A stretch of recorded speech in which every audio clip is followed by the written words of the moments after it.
Joining me here today behind the table is the one and only Sara Haines. Hello, Sara. Hi, Brian. All right, let's dig into the hot topics of the day.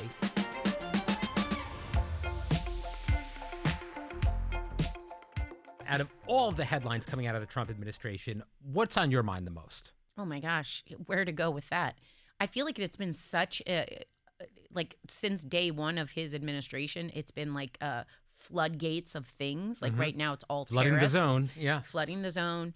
It's like an overwhelmed feeling of I don't know where to look. Like right after Signalgate comes all the tariffs and all these wars right now, and every headline has you like panicked. It's funny because you've been here for a Trump administration before, and so have I. And when the election happened, everyone was saying it's going to be different. We don't know what it's going to be. And they're definitely right. It feels different. But from the View perspective, it feels, I get a little deja vu because there's that feeling of it's every day, it's all the time. In gentler times, I wake up some days and I'm like, what are we talking about today? What's going on? And here it's just about like, what's the new angle on this crazy flood of stuff? And well, it feels I feel familiar. like the first time around, what I remember, and I don't know if it's just the distance from it, it felt more like he said crazy things, and we all were like, "Can you believe he said that?" This time he's not that he didn't do it then too, but this feels there was the Muslim ban. There were definitely things that happened the first time too. But yeah, but I know not what you to mean. this level. Like it feels like this is so intense, and he keeps following through and doubling down, and then and like many people said, including Alyssa, there are no guardrails this time. Right. You know, you're hearing about Laura Loomer and Peter Navarro, and you know, they're just such strange people that are like have his ear to a level that's absolutely. It's terrifying. Now I'm peeking up at the Dow Jones constantly, and right now it's up slightly. We're taping this a little bit in the afternoon on Wednesday, but it's with all these tariff news. Generally, I don't think the public reaction for the most part is very positive. Do you think any of this changes the Trump voters' mind? Oh, I absolutely think it does. The two things that Trump won on were immigration and the economy. And so he's done a lot with immigration, and arguably a lot of people, I mean, a lot of the things we're seeing are like, whoa, whoa, whoa, that is not what people were wanting from you. The economy, it's like, even though he talked about tariffs, it feels a bit bait and switch. Like he said from day one, prices would go down. Not only did the prices not go down, they're going to go the opposite way. And we're hearing so much about these tariffs on a lot of, again, allies. But what we're not hearing is you cannot do this with the idea that we want to make things American and we want to give the American worker their chance and not be infusing money into manufacturing, like creating opportunities. We're hearing only one side, which is cut, charge, do all this. Well, the answer is you're supposed to then be building things, and we're not hearing any plans about that. It's just this is going to serve the worker. We're not armed with the resources, the people, the manufacturing, the facilities, anything to be able to counter what the international economy offers people. Right. It's going to be interesting to see. And you're right, because the impacts of these tariffs beyond the stock market haven't been felt yet, but they're going to be very soon. And we'll see whether, I mean, listen, I hope it all works out. I mean, maybe. I'd love to be wrong on this. I mean, yeah, me too. All right. Looking back a little bit, it's funny because every morning we talk about what's going on, and then the other conversation we keep having in the Hot Topics meeting, and sometimes we do it on the show and sometimes we don't, is about looking back. Because there are a slew of books coming out basically explaining how we got here or wondering why we got here. There was an article in the Daily Beast this morning called What Democrats Won't Say About Joe Biden and Why That Matters. It's basically saying that Democrats need to admit that President Biden wasn't at the top of his game. Why do you think most Democrats are afraid to say it, or some just don't see it?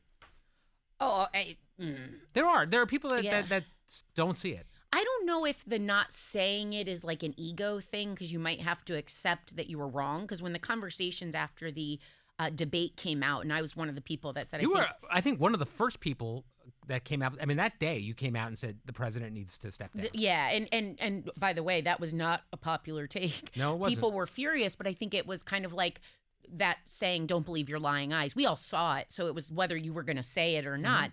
As times passed, I think it was such a kind of a protection scheme that I don't know.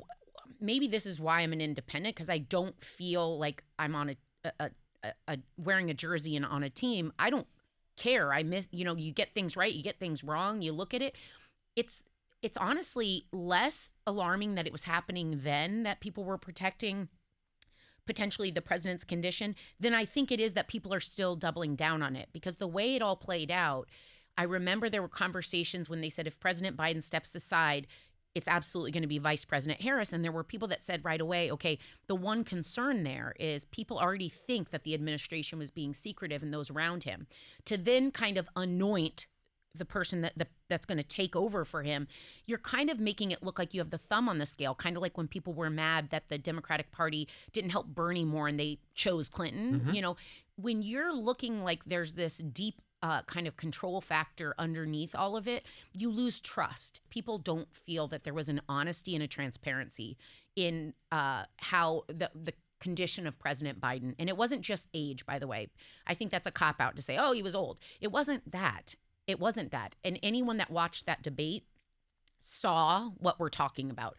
It was... I agree. I mean, I watched the debate, and in 5 seconds in, I thought, oh, this is very bad. Like, well, and at our own table, people will say, but remember, President Trump is also old. I said, yeah, you're proving the point. It wasn't about the age. No. It was about... That being said, devil's advocate, I thought when he was at the show... He was great. He seemed sharp. I actually thought, he definitely seemed slower than the previous times we've seen him and everything else. And a little bit of it is also the conversations I had off camera with him, where I thought he was inspiring and presidential and together and sharp.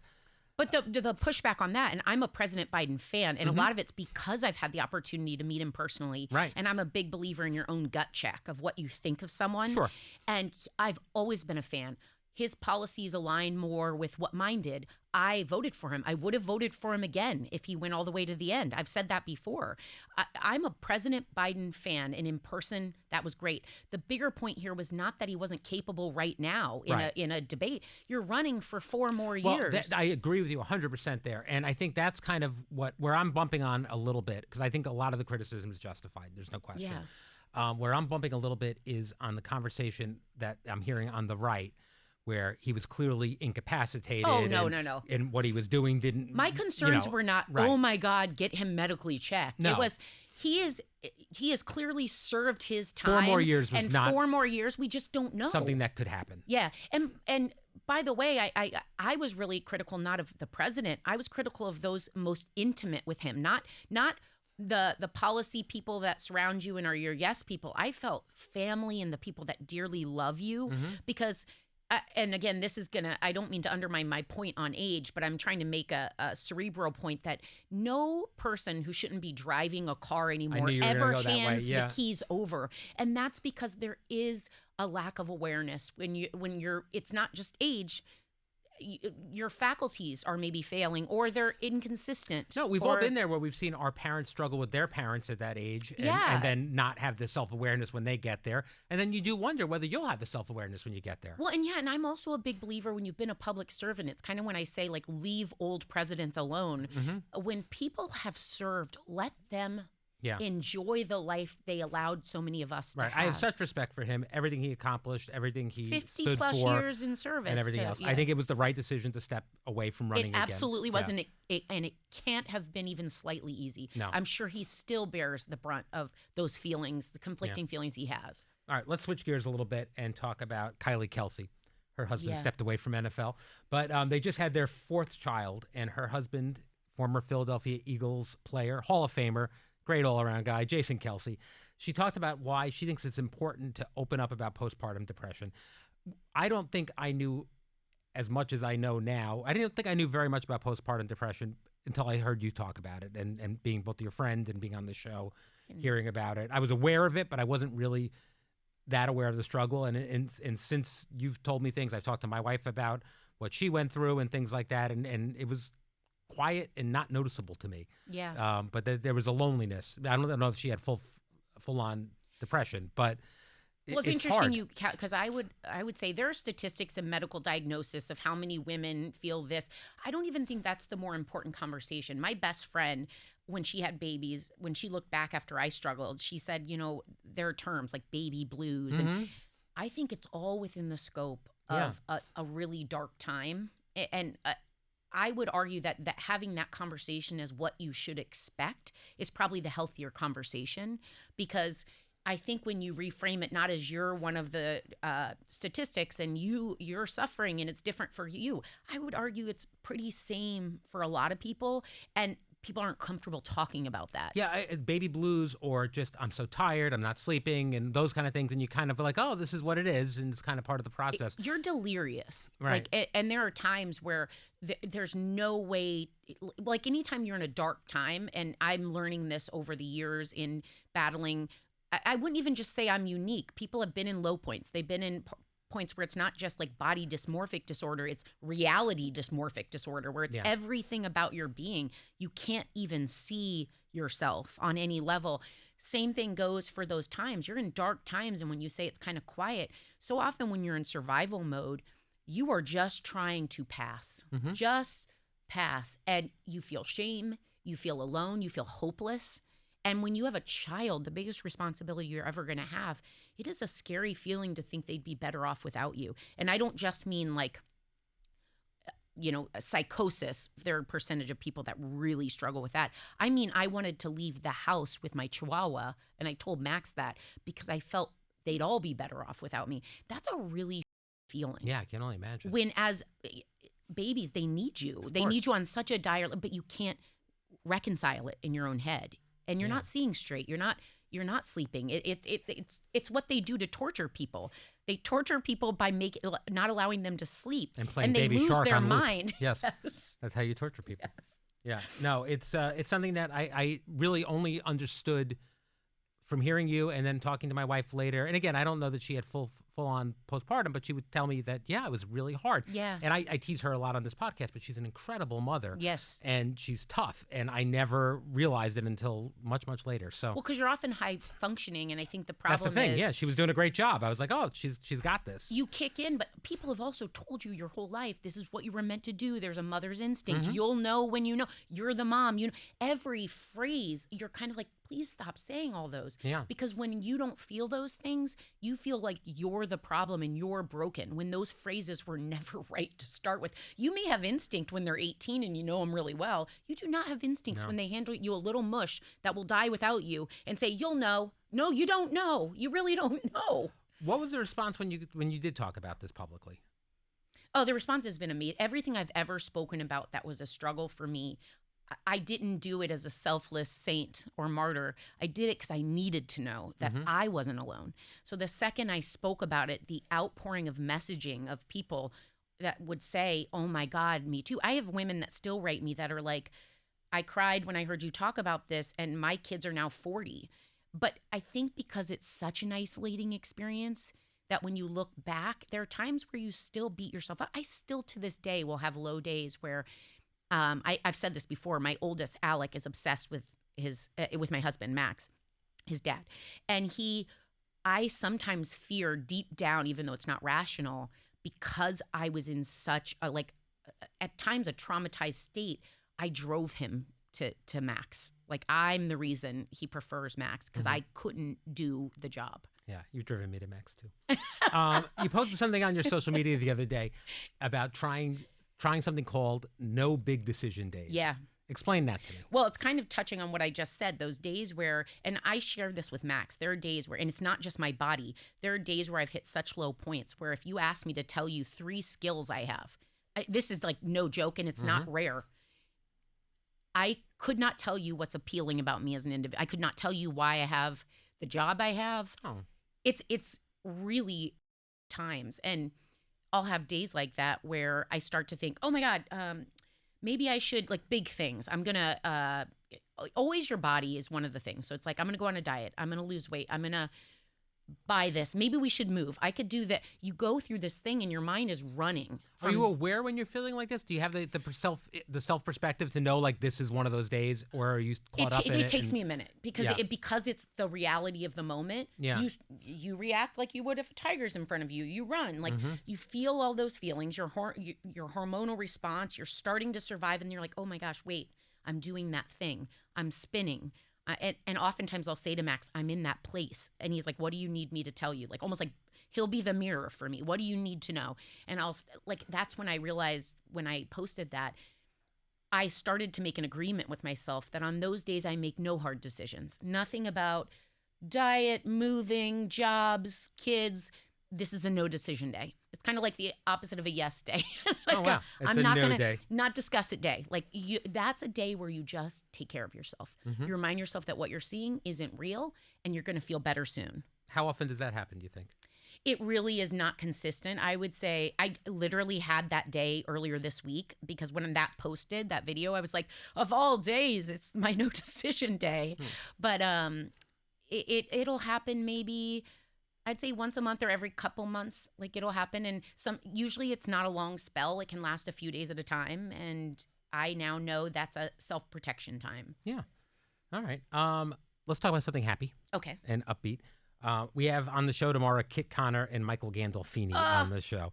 They're for the new movie Warfare, which is intense. Now, I'm going to give people a peek behind the curtain. We actually taped this segment on Monday because of their schedules. Yep. We do that sometime. By the way, if you ever see Whoopi say, you all look familiar, it's probably because we pre-taped something about 10 minutes earlier, just so you know. That's what people... It's her running joke. It's her running joke, and I see people on social media saying, like, why does she keep saying that? They must be not live. And no, we're still live, I promise. We just taped a little piece of it earlier for schedules. So we have them here, and this movie is very intense.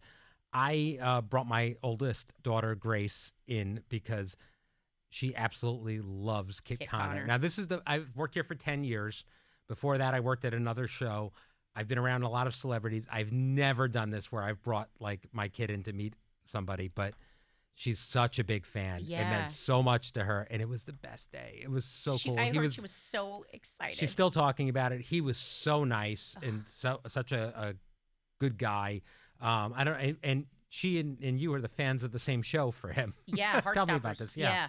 Well, I think when a piece of art, a show, a TV series, a movie touches you on such a deep level, you want any connection to that, whether it's the soundtrack and the music, whether it's the actors, the performers, the subject matter. You want to read in more. You just can't get enough because it's like our soul's thirst for those life-affirming moments.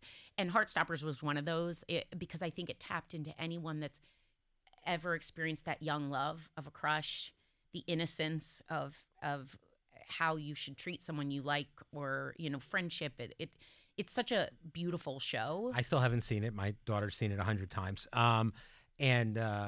Yeah, she's like still like, I'm not washing my hand where he shook it. Well, he's adorable, and he's such a different character in this. Oh, and this is a real intense movie. Yeah. And also Michael Gandolfini, who is awesome, and the son of one of my idols, James Gandolfini, one of the best actors of all time. Of all times. And Michael's a great actor too, and it was cool to see him. And so kind. Yeah. And like, I guess Kit Connor is now watching The Sopranos. Yes, that's what he said. So he can then watch The Saints of Newark. Many Saints of Newark, because he wants to understand it, because they've become so close. Now, did you have childhood crushes like this? Are there ones that stick out to you, and have you met them since? Well, I mean, I had things like New Kids on the Block. Right. And I physically cried at work when Donnie Wahlberg came for one of his acting gigs. I remember telling myself, I was at the Today Show, I was running the green room, and I thought, if you had told me that I'd someday walk through a room, not a concert when you're like a gazillion rows back, and Donnie Wahlberg would greet you. Now flash forward a couple years when they reunited and they were on the plaza, and I sat there through the sound check and just bawled. And people at work were like, I've never seen you like this. It wasn't even like a conscious crying. I was 13. It hits different. The people you loved when you were that age, I mean, the biggest stars in the world, we see them. We've met everybody, and it's exciting. Don't get me wrong, and I'm always honored to meet like a Meryl Streep or a George Clooney or somebody like that.